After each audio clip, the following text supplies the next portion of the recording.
నమస్కారం శ్రోతలందరికీ. హేతువాదుల భాగవతానికి మీ అందరికీ మళ్ళీ సుస్వాగతం. నా పేరు గులుకోట కమలాకర్. ఈ 46వ ఘట్టంలో మనం శ్రీకృష్ణ బలరాముల నిర్యాణాన్ని చూడబోతున్నాం. ఇంతకు వరకు మనం చూసిందేందంటే కురుక్షేత్ర యుద్ధం అయింది. యుద్ధం తర్వాత గాంధారి శ్రీకృష్ణునికి శాపం ఇచ్చింది. యాదవుల వంశం గూడా అంతము గాబోతున్నది అంతఃకలహాల వల్ల అని. కనుక ఇక ఇప్పుడు మనకు కృష్ణ బలరాముల అవతారాల ముగింపు గురించి మాట్లాడాల్సిన సమయం వచ్చింది. ఈ సమయంలో దేవతలు భూమి మీదికి వచ్చి కృష్ణుణ్ణి మళ్ళీ తిరిగి రావయ్యా అని పిలిచారట. అఖిల లోకేశ సర్వేశ యభవ నీవు నుదయమందుట భూభార ముడుపు కొరకు పంచవింశోత్తర శతాబ్ద పరిమితంబు నయ్యవిచ్చేయు వైకుంఠ హర్మ్యమునకు. అయ్యా జన్మరహితుడా సర్వలోకాలకు అధిపతి, నువ్వు భూభారాన్ని తగ్గించుట కొరకు పుట్టి ఇప్పటి వరకు 125 సంవత్సరాలయింది. ఇక చాలయ్యా, అవతారాన్ని చాలించి వైకుంఠానికి తిరిగి రావయ్యా అని చెప్పి దేవతలు కృష్ణుడిని అడిగారట. అయితే భూభారాన్ని తగ్గించేందుకే నేను పుట్టింది అని కృష్ణుడు తన జన్మ కారణాన్ని నిశ్చయించుకున్నాడు గదా! అది జరాసంధుని ముట్టడైనప్పుడు. అదే విధంగా ఇప్పుడు మనం ఏం జూస్తున్నామంటే, కురుక్షేత్ర సంగ్రామంలో చాలామంది నిరంకుశులు, క్రూరులు అయిన పాలకులు హతమైనారు. ఆ కురుక్షేత్ర సంగ్రామంలో కృష్ణుని భూమికను చూస్తే మనం భూభారాన్ని ఆ యుద్ధంలోనే ఎంతో తగ్గించాడు అని చెప్పవచ్చు. కానీ పూర్తిగా సున్నా గాలేదు ఆ నిరంకుశత్వం అన్నది. ఎందుకంటే వాళ్ళందరూ పోయినా గూడా ఇప్పుడు కృష్ణుని సొంత వంశం వాళ్ళే అంటే యాదవులే ఆ నిరంకుశుల పాత్రలోకి దిగుతున్నారనమాట. అయితే నా వాళ్ళు, పరాయి వాళ్ళు అన్న భేదం లేని కృష్ణుడు సరే ఇక వాళ్ళను గూడా తొలగించడానికి సమయం వచ్చింది అని నిశ్చయించుకున్నాడు. వాళ్ళు చేసే నిరంకుశత్వాలు, దురాగతాల గురించి చూడాలి అంటే ఇదొక చిన్న ఉదాహరణ. యాదవ బాలకులు కొందరు ఋషుల తపస్సుకు భంగం చేద్దాం అనుకోని సాంబునికి ఒక గర్భిణీ స్త్రీ వేషం వేశారట. అంటే గర్భం వచ్చినట్టు వానికి ఒక ముసలాన్ని కడుపుకు గట్టి, దాని మీద ఒక చీర గట్టి ఋషుల దగ్గరికి తీసుకుపోయి, "ఈ పుట్టబోయేది అబ్బాయా? అమ్మాయా చెప్పుండి" అని ఎగతాళిగా అడిగి పడి, పడి నవ్వారట. అట్లా వాళ్ళు నవ్వుతున్న కొద్దీ సాంబుని వేషం విడిపోయింది. విడిపోయి లోపల ఉన్న ముసలం ఆయనతో కింద పడ్డది. ఋషులు ఇదంతా చూసి, "అయ్యో! ఇంత అమర్యాదనా? కృష్ణ పరమాత్మ వంశంలో జన్మించిన వాళ్ళురా! మీకు గూడా ఇలాంటి దుష్టబుద్ధులు ఎందుకు వచ్చినాయి? ఇట్లా దుర్మార్గులు ఎందుకైతున్నారు? ఇట్లా చేస్తే ఇటువంటి బుద్ధే ఆ ముసలమే మీ వంశాంతానికి కారణం అయితది" అని చెప్పి ఋషులన్నారట. అయితే వాళ్ళకి అయ్యో! ఇది ఇంకో శాపమా అని చెప్పి అనిపించింది. ముందే గాంధారి శాపం ఉన్నది. దాంతో పాటు ఇప్పుడు ఋషుల శాపం గూడా తోడైంది గదా! అని జెప్పి ఆ యాదవ బాలకులకు భయమై, ఆ ముసలాన్ని తీసుకొని ఇది మా వంశాంతానికి కారణమైతది అంటే దీన్నిప్పుడే చూర్ణం జేసి వేద్దామని జెప్పి ముక్కలు ముక్కలుగా జేసి తునాతునకలు జేసి దాన్ని చూర్ణం జేశారట. కానీ ఒక పెద్ద ముక్క మిగిలిపోయింది అక్కడనే పక్కన. వాళ్ళు దాన్ని చూడలేదో ఏందో అక్కడనే మిగిలిపోయింది. వాళ్ళు వెళ్ళిపోయినారు. తర్వాత ఒక బోయ వేటగాడు అక్కడికి వచ్చి ఆ ముక్కను తీసుకున్నాడు. ఇది కొచ్చగా ఉన్నది. నా బాణం మొనగా పెట్టుకునేందుకు మంచిగా ఉంటది అని చెప్పి వాడు దాన్ని తీసుకొని వెళ్ళిపోయినాడు. దాంతోని ఒక బాణం చేసుకున్నాడు.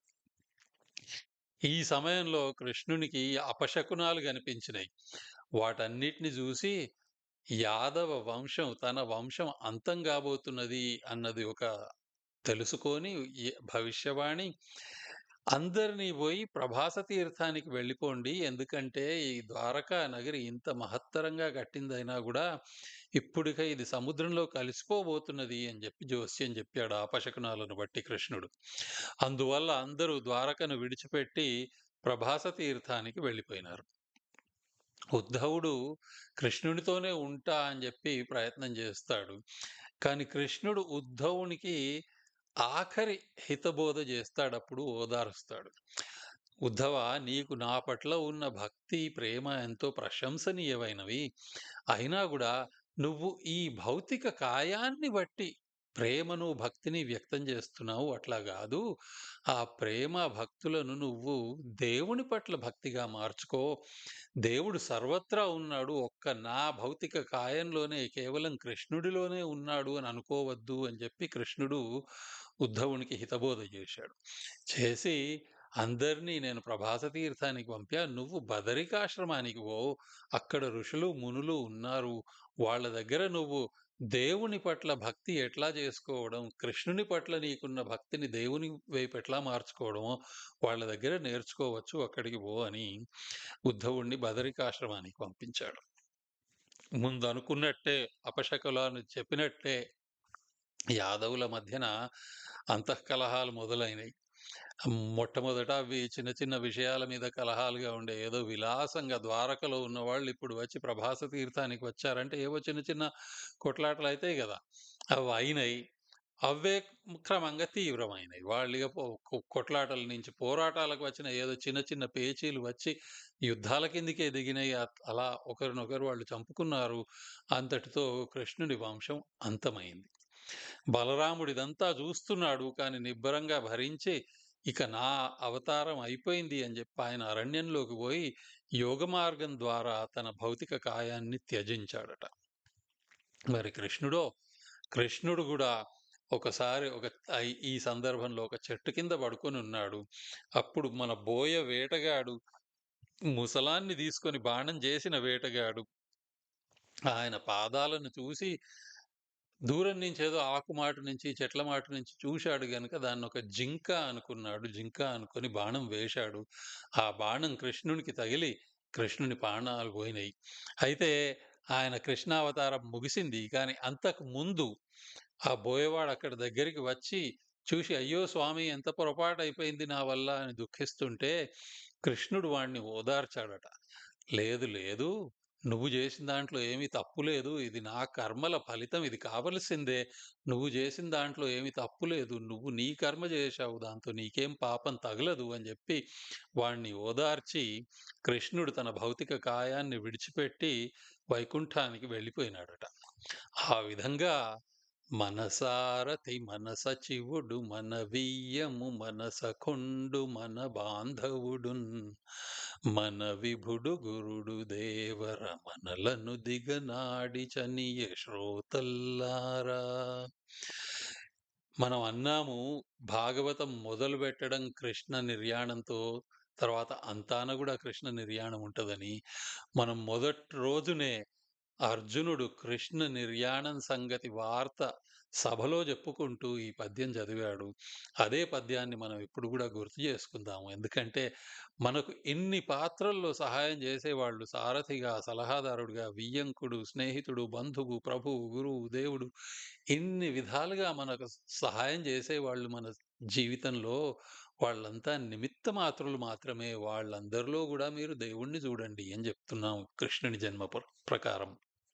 అదే విధంగా గత ఘట్టాల్లో మనం వైరభక్తి గురించి చూశాం. మన శత్రువుల్లో గూడా, మనకు గిట్టని వాళ్ళలో గూడా దేవుణ్ణి జూస్తే అన్నిటినీ మనం భగవంతుని మీద కేంద్రీకరించి ఉంటే మన జీవితంలో ఎంతో సాఫల్యం వస్తది. మన జీవితం సార్థకమైతది అని కృష్ణుని జీవితం మనకు బోధిస్తున్నది. ఈ భాల్కా తీర్థం అనే ఈ మందిరం ఆహ్, సోమనాథ్ సమీపంలో ఉన్న ఒక పుణ్యక్షేత్రం. ఇక్కడే కృష్ణుడు తుది శ్వాస విడిచి వైకుంఠానికి పోయినాడు అని జెప్తారు. దాన్నే ఇక్కడ ఈ మందిరం అని జెప్పి ఈ ఫోటో మీకు చూపిస్తున్నాను. సరే, మనం రామావతారం వివాదాలు అని మూడిటిని పట్టుకొని చర్చించాము.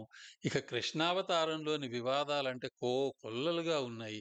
గోపికలతో సంబంధాలే గానివ్వండి, స్త్రీలతో పలాయనం చేసి వివాహాలు చేసుకోవడమే గానివ్వండి, రాక్షస వివాహాలు చేసుకోవడమే గానివ్వండి, యుద్ధం నుండి వీరునిలా పోరాడకుండా పారిపోవడమే గానివ్వండి, యుద్ధ నియమాలను ఉల్లంఘించడం కురుక్షేత్రంలో అన్న ఆచారాలను ఉల్లంఘించడం. ఇంద్రయాగం మన ఆచారం రా అంటే, లేదు లేదు అదేమి అక్కర్లేదు అని చెప్పి వాటిని ఉల్లంఘించడం. ఇట్లాంటివి ఎన్నో ఎన్నో కృష్ణుడు జేశాడు.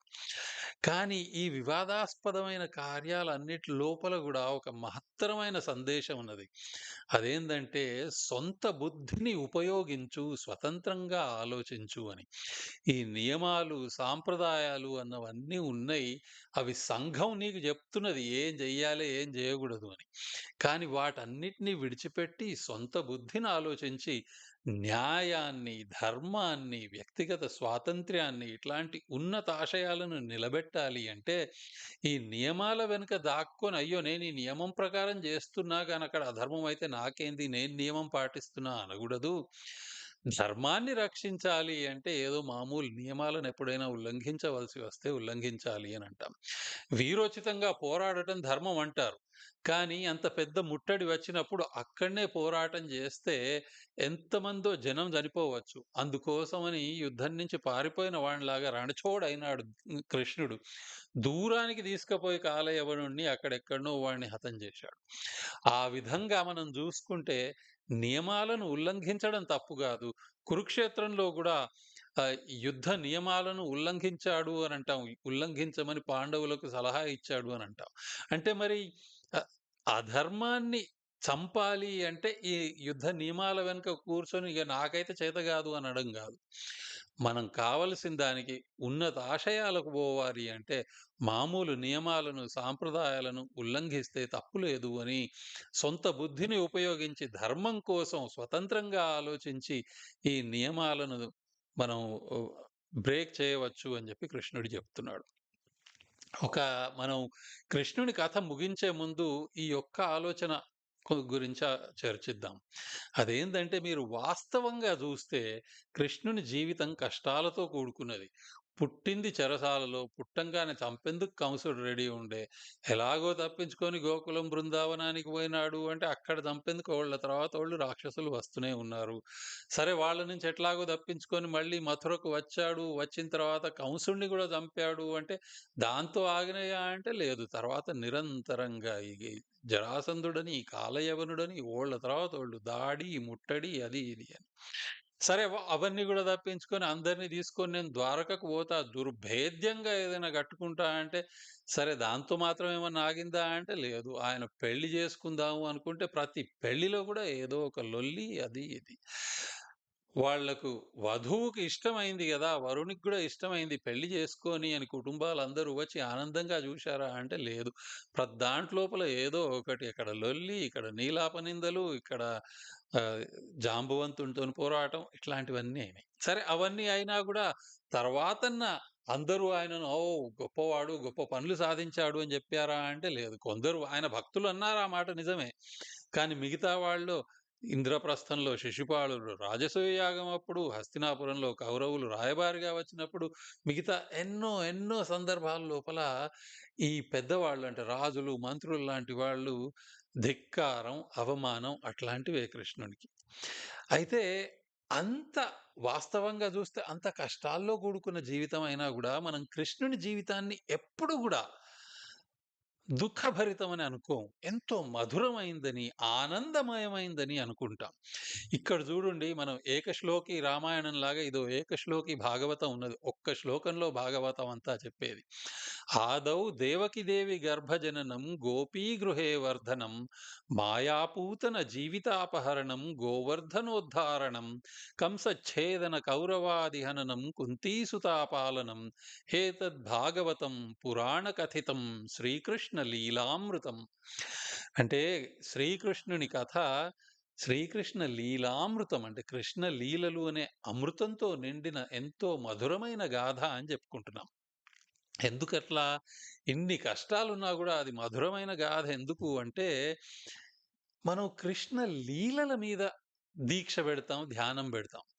బాల్యం లోపల వస్తున్నారు రాక్షసులు ఓళ్ళ తర్వాత ఓళ్ళు కృష్ణుడిని చంపేందుకు అంటే దాని మీద గాదు మన దీక్ష ఉండేది. వెన్న దొంగ అని ముద్దుగా అక్కడ ఇక్కడ ఏవో అల్లర్లు చేస్తున్నాడని దాని మీద దృష్టి పెడతాం. కౌమార దశలో గూడా ఏదో కంసుడు పన్నాగాలు చేస్తున్నాడు, ఎవరెవరినో పంపుతున్నాడు అని చెప్పి వాటి మీద భయం గాకుండా గోపికలతో ప్రేమాయణం చేస్తున్నాడు, అందరిని ముగ్ధుల్ని చేస్తున్నాడు అన్న దాని మీద చూస్తాం. పెద్దతనంలో వచ్చిన కష్టాలు, నీలాప నిందలే గానివ్వండి, ఏదైనా గూడా దాని తర్వాత వచ్చిన పర్యవసానం ఎందుకు? కృష్ణుడు చేసిన లీలల వల్ల ఆ వచ్చిన ఫలితాలను జూసి, ఆ లీలలను జూసి మనం ఎంతో మధురమైన కథ అనుకుంటాం. అవమానాలు భరించడం గాదు. దానికి ఫలితంగా ఏం కర్మలు జేశాడు అన్న దాన్ని బట్టి మనం జూస్తాం.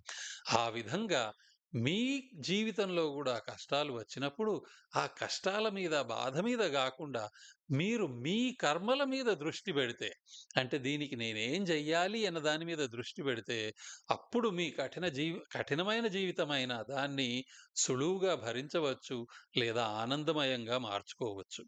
ఇది కృష్ణుడిచ్చిన మనకు మహత్తరమైన సందేశం. అందుకే చివరిసారిగా కృష్ణం వందే జగద్గురుం అనుకుందాం. సరే, ఇక భాగవతాన్ ముగింపుకు వచ్చింది. కానీ అది ముగించే ముందు ముందరి ఘట్టంలో బుద్ధావతారం గురించి చర్చిద్దాం. తప్పకుండా వినండి.